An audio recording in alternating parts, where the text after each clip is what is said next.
अब मैं आती हूँ नागरमोथा। नागरमोथा ये एक जड़ी है और ये बहुत ठंडा असर करती है। तो जब भी बच्चे को ऐसा लगे कि बच्चे को गर्मी लग रही है, उसे पेशाब करने में परेशानी हो रही है, तकलीफ हो रही है या पेशाब साफ नहीं हो रही है, तो नागरमोथा देते हैं ताकि बच्चे को पेट में ठंडक रहे। उसी तरह से सागर गोटा ये जो है ये भी दवाई इसलिए है कि जब बच्चे, कई बार ऐसा होता है कि बच्चे दूध पीने के बाद बार बार उल्टी कर देते हैं या उनके मुंह से फेन निकलता है, तो ऐसे समय में सागर गोटा बहुत अच्छी दवाई है। रोज नहीं देते ना, लेकिन इसे भी मैं अपने अनुभव से कह सकती हूँ कि मैं इसे तभी लिया करती थी, अपने बच्चों को भी और पोते को भी, जब उन्हें उल्टी होती थी या उनके मुंह से बहुत फेन निकलता था, तभी ये देते हैं। और अगर या फिर इसे जुलाब हो तब देते हैं। लेकिन ये पाचक दवाई है और पेट को हल्का रखती है। अश्वगंधा, इसके विषय में हम सभी जानते हैं कि ये बहुत ही पौष्टिक गुणकारी दवाई है और अश्वगंधा अगर माँ भी ले तो उसे दूध अच्छा आता है। खास करके माँओं के लिए अश्वगंधा ज्यादा अच्छी है क्योंकि उससे उनके कमर का दर्द भी नहीं होता। लेंडी पिंपली ये बहुत ही पाचक एक दवाई है जो हम बच्चे को देते हैं ताकि उसकी पचन क्रिया अच्छी तरह से चलती रहे। फिर मैं आती हूँ इस दवाई पर, इसका नाम है अतिविष।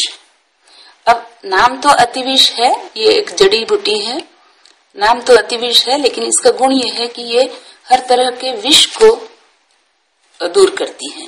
ये खुद विषैली नहीं है और इसका प्रयोग इसलिए होता है कि जो अपने शरीर में कई तरह के टॉक्सिन्स बनते हैं बच्चों के, उनका नाश ये अतिविष करती है। फिर मैं आती हूँ इस दवाई पर, यह है कुट या कुड़ा मराठी में बोलते हैं, जिससे कुटजारिष्ट बनता है और कुटजारिष्ट भी कृमि को दूर रखने के लिए बहुत ही उपयोगी दवाई है।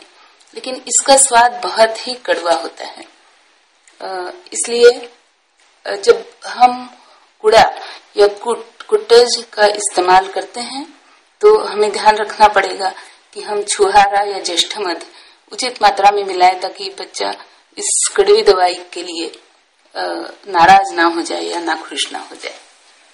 अब मैं आती हूँ वापस आपको बताने के लिए कि ये गुटी बनाने का तरीका क्या है। तो अगर जैसे मान लीजिए ये मैंने ज्येष्ठमध या मीठी लकड़ी उठा ली, तो अगर मैं इसको थोड़ा सा जोर लगा करके इसे घिसना पड़ता है, तो इसे मैं एक पूरा जोर लगा करके यूं घिसती हूँ। एक पूरा गोल चक्कर में जब करती हूँ तो हम इसे कहते हैं कि एक ये पूरा वृत्त हो गया। तो इस तरह से जब शिशु नवजात हो, अर्थात हम 7वें दिन से घुटी देना आरंभ कर सकते हैं, तो बच्चे को 7वें दिन से लेकर के 1 महीने तक जब हम ये घुटी देंगे तो पहले 1 हफ्ते के लिए केवल 1 वर्षा या 1 ही राउंड हम लगाएंगे, लेकिन हर हफ्ते हम उसे आधा आधा और बढ़ाते चलेंगे। तो 1 महीने के अंत तक आते आते हम 3 सर्कल्स पूरे करते हैं। अब ये तो मैंने मोटा मोटा कह दिया, लेकिन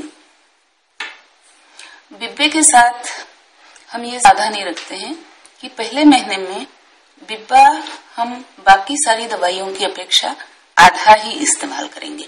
अर्थात अगर हमने ज्येष्ठमध का 1 राउंड बनाया है तो बिब्बे के लिए हम केवल आधा राउंड ही लेंगे। जैसे जैसे बच्चे की उम्र बढ़ती है हम बिब्बे की मात्रा को बढ़ा करके बाकी दवाइयों की तुलना में 3/4 हम इसका इस्तेमाल कर सकते हैं। तो अगर जैसे मैंने हल्दी के 10 वृत्त बनाए तो डिब्बे के मैं 7 या 8 ही बनाऊंगी। अब हर महीने बच्चे की गुटी को हम थोड़ा थोड़ा बढ़ाते चलेंगे। 3 या 4 वृत्त हम इसके बढ़ाते चलते हैं हर महीने। तो अब कई बार क्या होता है कि हालांकि हम तो बच्चे को जब ये गुट्टी देते हैं तो सभी दवाइयां 3 बार या 4 बार एक गोल बना करके देते हैं, लेकिन ये सारी गुटियों की दवाइयां अलग अलग अपने हाथ में रहे तो फायदा यह होता है कि कई बार बच्चे का मूड अलग हो जाता है, बच्चे को कुछ अलग तरह की परेशानी होती है। ऐसी हालत में हम अपने मन पसंद से किसी भी दवाई की मात्रा को कम या अधिक कर सकते हैं।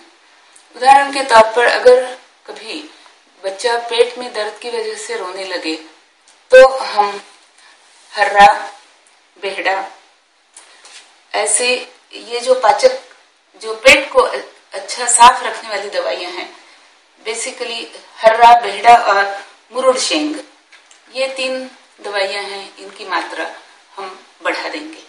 अगर ऐसा लगे कि बच्चे को कफ हो रहा है तो हम सौंठ, हल्दी, इसकी मात्रा बढ़ा देंगे। अगर लगे कि बच्चे को कृमि हो रही है तो हम कुड़ाब या डिकेमाली, इसकी मात्रा को हम बढ़ा देंगे।